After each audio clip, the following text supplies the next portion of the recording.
Hi, this is Monica, and welcome back to my channel.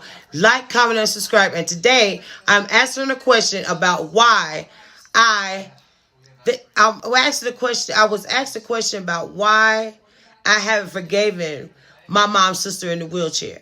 So sit back and relax, and you got to listen to the entire story because this is one of the reasons why I have forgave her, but I will never forget. Always remember, family will F you over first. You know, sometimes I be sitting and minding my own business. And I sit and mind my business because it's mine.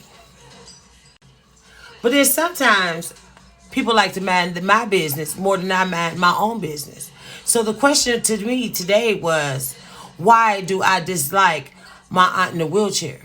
Story time. About the time that I knew that family first. Yes, buckle up, baby. Let's get ready to tell this. Okay, so when me and Curtis' dad broke up, we broke up not on bad terms, but we broke up on terms where he was supposed to respect my boundaries and I was supposed to respect his. But no matter where I moved to, this would mess with some woman that was either close to my apartment, around the corner from my apartment. He was just being disrespectful. But at the end of the day, I didn't give a damn because he wasn't being disrespectful to me. He was disrespecting them. Because at the end of the day, he had to somehow tell them that, oh, well, I got a baby by her and this, because these women would not like me for no reason at all. But me being the person that I am, I goes to my aunt, the one in the wheelchair Willie. I go to Wheelchair Willie and I tell her, like, hey, you know, he messes around with this person. This is the reason why she not speaking to me no more. And this, that, and the third. She told me, she was like, Micah, just don't worry about that because that's petty. That's not the way that we raised you. Because I told her these things, she knew everything about him. Well, this particular time, I had moved to the projects. I told y'all that. That's why I met the narcissist. This happened right before I met the narcissist, or I had already met him, but we wasn't dating. We was doing stuff, but we wasn't dating. It wasn't official between me and him. This is around that time. So he had dated this girl that was like down the street from me. She stayed in the projects, but she stayed like down at the corner. And her and him would do little stuff like I'll be sitting out on my porch and he would go over to her house. Now keep in mind, every time he dated with whoever he dated, he would make sure that he could see my house from their house. He would make sure that either he had to drive past my house with the girl in the car or something like this, just trying to be funny. But at the end of the day, I was being funnier because I didn't give a damn. I didn't give a shit who he dated. Date who you want to date. Just don't come over here with that crap. So nevertheless, this is what I was doing. Maybe about 6 to 8 months later, I didn't see him with this particular girl. She was with somebody else and it wasn't him. But every time I would see him, remember I told y'all, wherever I moved to, he would make sure I could see everything that he was doing, trying to be funny. So he took it upon himself to, every time I seen him, he was with my aunt's boyfriend. And every time he was at my aunt's boyfriend's house, he would always just be hanging out in the front. All of a sudden, he stopped hanging out over there. He started hanging out at my actual aunt's house. He was going to her house and hanging out with her. So she stopped hanging out with me. She stopped talking to me altogether.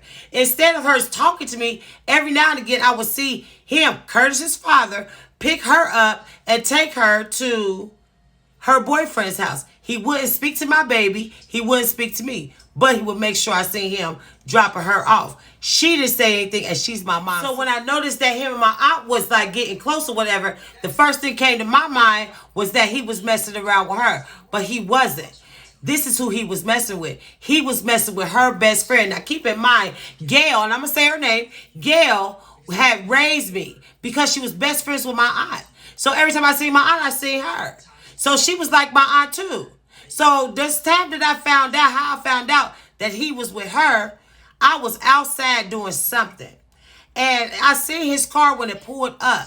When it pulled up, he got out the car. And then Gail got out on the passenger side. I looked like, oh, look at this. But I never said nothing. I went to my aunt. As a niece, I went to my aunt and I asked her. I said, hey, auntie, what's going on between him and her? She was like, oh, well, they been together, Monica. She ain't got nowhere to stay. So they both are. Not only was they dating, but they was both spending the night over to my aunt's house together. Now, this is Curtis's father. This is somebody that's not buying my baby no Pampers. He ain't taking my baby to no doctor's appointments. He ain't doing shit for him. But at the end of the day, he was going to my mother's sister's house, and he was spending time with her best friend. He was making sure they had what they needed, but he never did nothing for my son. So therefore, I went to my mom and I told her exactly what was going on. So when my mom questioned her, automatically she caught an attitude with my mom. And she gonna tell my mom some stuff like, that ain't none of my business and this, that, and the third. Well, I let it slide. And that's where I messed up at. I let it slide. When I found out about it, I should have took care of it then, but I didn't. But see, my aunt, regardless of how anybody questioned me about how my aunt was, at the end of the day, I have reason to feel the way I do about her. It's not just a situation with my mom. This is a situation with me. At the end of the day, if you are my aunt, you are somebody that I have looked up to. You are my family. So you are okay with him not taking care of my son. And that's okay, because I wasn't that type of baby mama. I wasn't that type to call your phone, because I had to call your phone for you to have sex with me and, we have a kid. I never had to call you and check. So I wasn't getting ready to do all that. But what I did do is I took care of my son, and I totally ignored all of them. My mother's sister, Gail, and him. I never paid them no attention after that point. It came to this one particular time. I think it was like maybe, I'm going to say like 8 or 9 months into their relationship. Me and my aunt somehow started talking. But when we started talking, she was trying to convince me that this wasn't her fault. She didn't set them up and this, that, and the third. And what I should have done was just stood on what I should have stood on my word, but I didn't. I went back on it because that's my aunt. I went back on my word because I believed her. I went back on the fact that she is my mom's sister, so I believed her. So this particular time that I knew that family would F over you first is because she had kept asking me over and over and over, could she keep my son? I'm like, no, he cool. He going over to Monique's house, this, that, and third, or whatever. But she has a son. Her son is like a couple of years younger than what my son is. But they used to play together. But at the end of the day, I didn't want Curtis going anywhere that didn't make me feel comfortable. And because I didn't want him to go over to her house and see his dad laid up with her best friend and dad have no understanding about what was going on, I didn't let him go over there. Well, I had told Monique about this story. I had told Monique what was going on. Monique set me down. She's like, Monica, she ain't going to do nothing. She's like, she is not. So when I talked to Monique, Monique had convinced me to trust her with my son. I didn't think nothing of it because it's my aunt. And after all this still is my aunt. So yeah, okay, you want to keep him? Okay. So I decided to let Curtis go over there. But see, I should have picked up on what was going on because this wasn't the weekend. It wasn't the weekend. This was in the middle of the week when she asked to keep him. So, of course, I didn't even think nothing about it. But as I think of it now, I should have been paying attention, but I wasn't. So I let my son go over there. Do you but know, not only did she trick me to get Curtis over there for a reason, she tricked me and she didn't come for me. She came for my son. When she came for my son, I don't give a damn what goes on. I can negotiate a car, a house, a job, and everything else. There's no negotiation. A lot of people can take and they can trust and negotiate a lot of stuff. At the end of the day, when you are a mother, you are a mother. You don't negotiate when it comes to your kids. So she already knew how I felt about Curtis and him being over there. But at the end of the day, she still was snaky enough to actually have his dad come to her house while my son was there. And she gave him a home paternity test to check to see if Curtis was his. When I found out about it, his daddy came to me about it 3 weeks later. And when he came to me, he was like, Monica, I got to talk to you. I'm like, what is it? He like, I took a paternity test on Curtis. I said, no, you didn't. No, you bet not had her. I said, because that's my son. Whether or not he was yours, I know for sure, 99.9 he's mine. So what are you getting? Be very cautious. Walk carefully on what you're getting ready to say. Because listen to me, one false move and it's going down. In this right now in front of it's going down. Call SWAT. Because that's how mad I was. Okay, so he goes on and on and on. I'm saying to him, how did you take him downtown Dayton to go to the Ribo building to get a DNA on my baby? He said I didn't. He said your aunt went and bought a test. My mother's sister went and bought a test to take a test on my baby's DNA for his daddy. That ain't doing shit for him. But you was snaky enough to have me to let my son go over there. Whether or not how you swabbed him, whether or not what you did to get it, you did not have my permission to do anything when it came to my son. So yes, I took the roof off of her house. Yes, I did. Because not only was he still his, but it was the fact that you stuck behind my back. You stuck behind my back. If he had a question my son's paternity, he should have did it years ago. But don't wait until you get into an inner circle to try to prove yourself to somebody else and try to F over my son. But at the end of the day, when he did this, because my aunt was there and the test was taken at her house, she should have stopped him. So yes, I do feel some type of way, and I have every right to be this angry still at her. I forgive her because she's no longer here. But I will never forget that. And at the end of the day, my mom talked to me about the same story 2 days ago.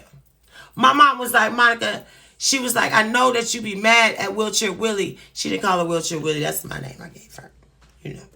But nevertheless, she was like, I know you're not mad at Wheelchair Willie still about what she did. I said, Mom, listen, I had to forgive her. See, I'm built different. When it comes to my kids, I don't negotiate nothing. So after I finished doing him, and I did him dirty, I dog walked him behind my baby.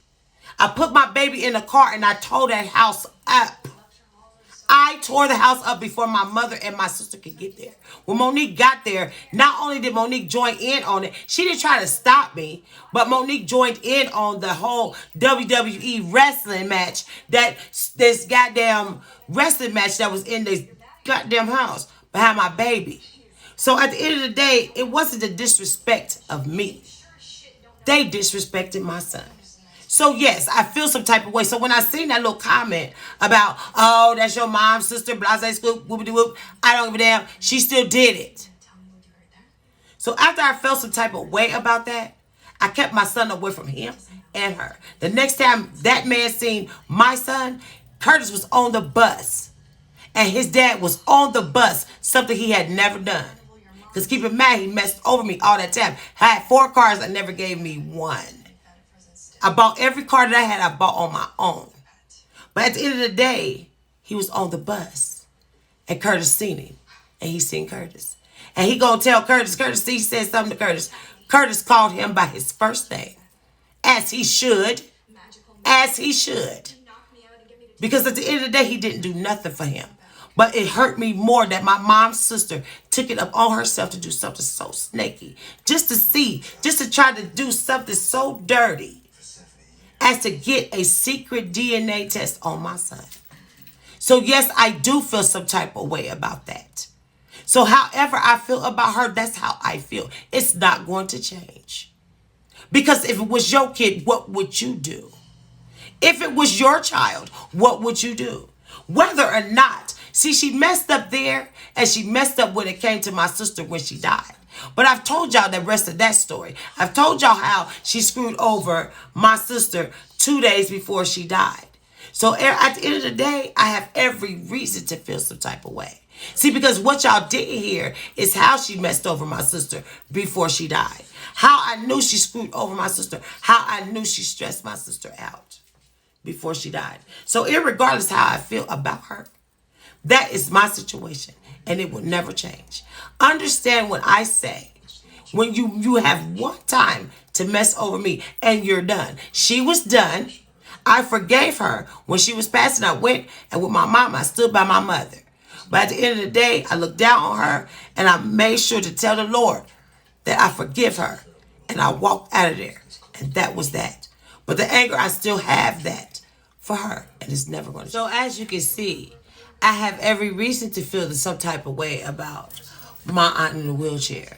So the next time you choose to question whether or not I should change the way I feel or change the way I believe, you go back and you rewind this story.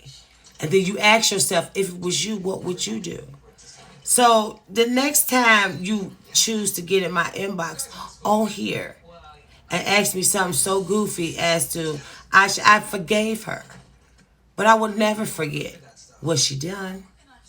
So at the end of the day, I think I'm right about this. So, I mean, I will see y'all, I guess, in my next story, maybe some kind of way. Bye.